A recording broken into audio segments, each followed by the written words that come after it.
Hi, my name is Omar, and today I'm going to be talking about Children of Men. The name of my project is Children of Men, an insightful dystopia to American culture by yours truly, Omar Garcia. Okay, so I wanted to do a presentation about a movie that I saw a long time ago called Children of Men. The movie was based on a book, and it was um, it was made into a movie by Alfonso Cuarón. Uh, he also did other movies as well. Like he's actually a Latino or Mexican director. He did a movie called Me Tu Mamá También. But yeah, I saw this movie. I think it was 10 years back, and it was a great movie. I just thought, you know, when I took this class, I figured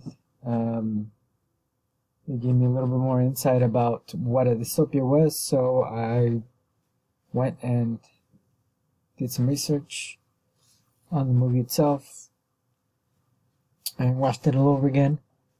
Uh, so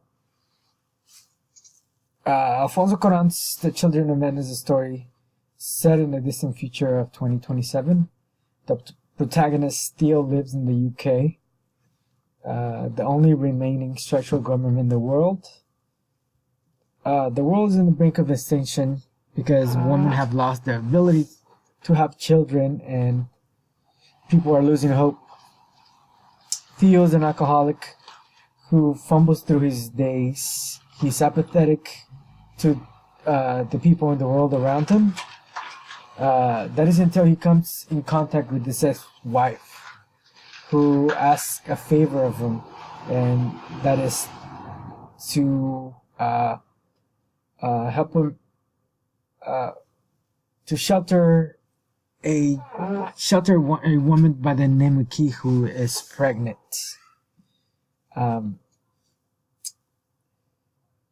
Theo returns to his roots as a political activist when he sees that there is still hope for humanity. So in the movie, we follow the plot through the perspective of the protagonist, which is Theo. Um, the thing I like about this movie is just the cinematography. Um, you you see the camera break repeatedly from the character into the environment itself. And in this particular environment, you see it. You see the world. You see you see the world and the bleakness of it, and people losing hope. The background of the background in the Children of Men is a reminder of our own society and the factor that the factors that make this movie a dystopia are not far fetched from our own reality.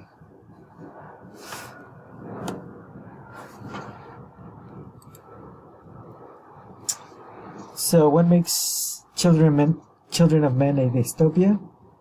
Um, Environment.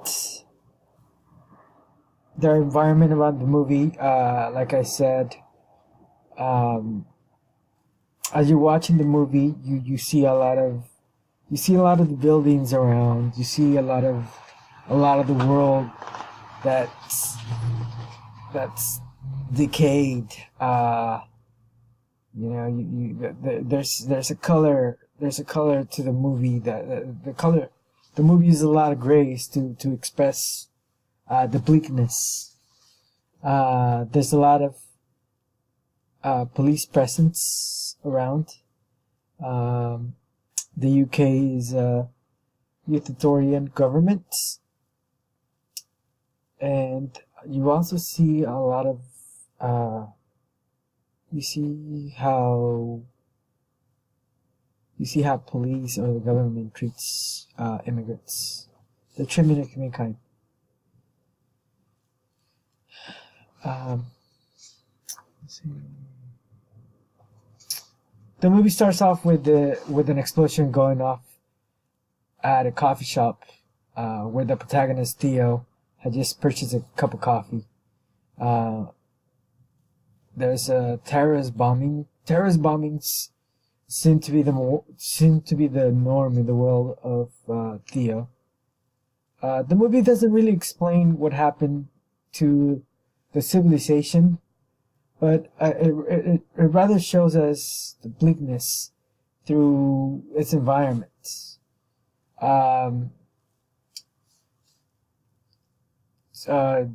There's certain things that you gotta, certain details and certain scenes, like newspapers, show a glimpse of a struggle between the government and immigrants. The camera breaks away repeatedly to observe decayed buildings in the background, like I said, along with heavy police presence and immigrants being detained in cells throughout the movie. There's a massive immigrant population that are kept apart from the rest of the population and the children and men.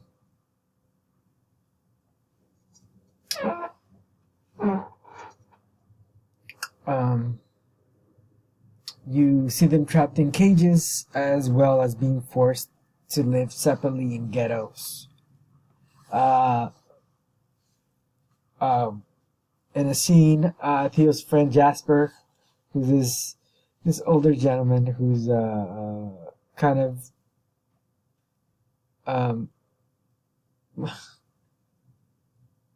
he makes Theo laugh from time to time, but he has this hippie like sort of presence, and Theo's kind of gravitated by it. He tells Theo, he says, "Poor Fugees, after escaping the world atrocities and making it all the way to England, our government hunts them down like cockroaches." Yeah, so that's an example of what it's like to live in the world of Theo.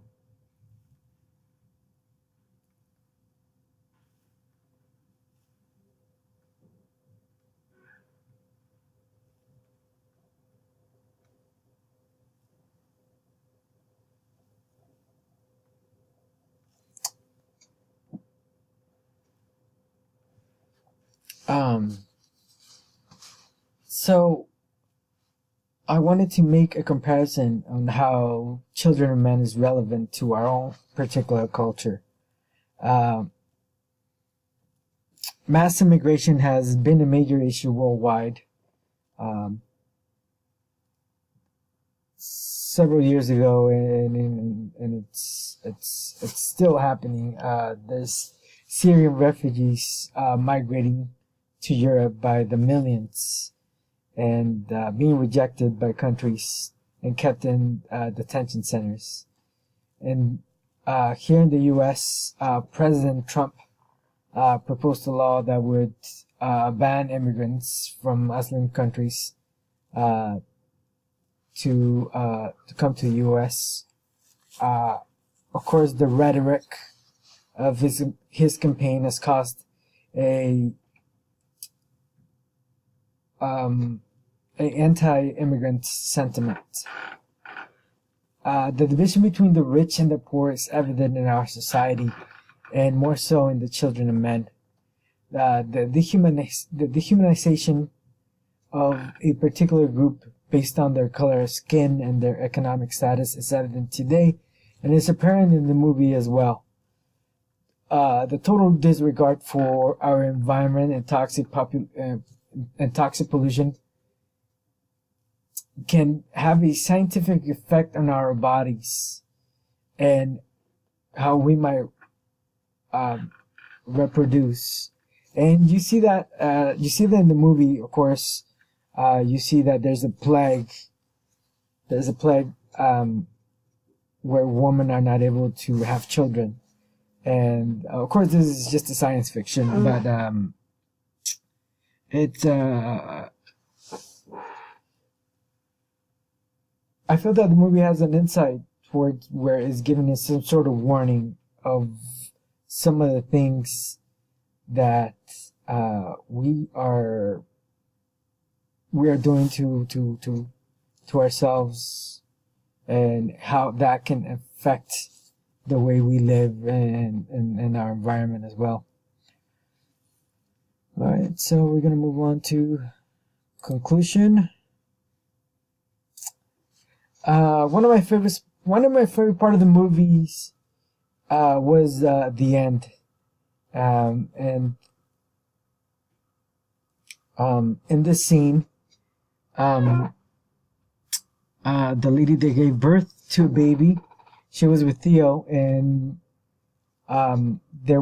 she gave birth in the middle of a fight between guerrillas and government soldiers. In this part, Theo's walking along with the baby crying and Key. Once people become aware of hearing the baby cry, everyone just stops what they're doing. They just stop fighting, and everyone just wants to pay attention to the sound of this baby that seems to be foreign to them, because it's been 20 years. 20 years since they haven't, there's no kids that have been born. This scene really resonates to me, because there are two groups of people who have different sets of ideals and motives, but they all kind of stop to hear this baby crying. Perhaps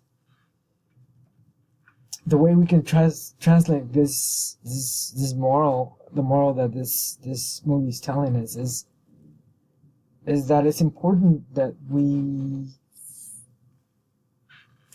kind of assess our ideals and ideas to try to benefit the treatment of human beings and our environment. And I'll just end it with life is beautiful. Alright, that's it.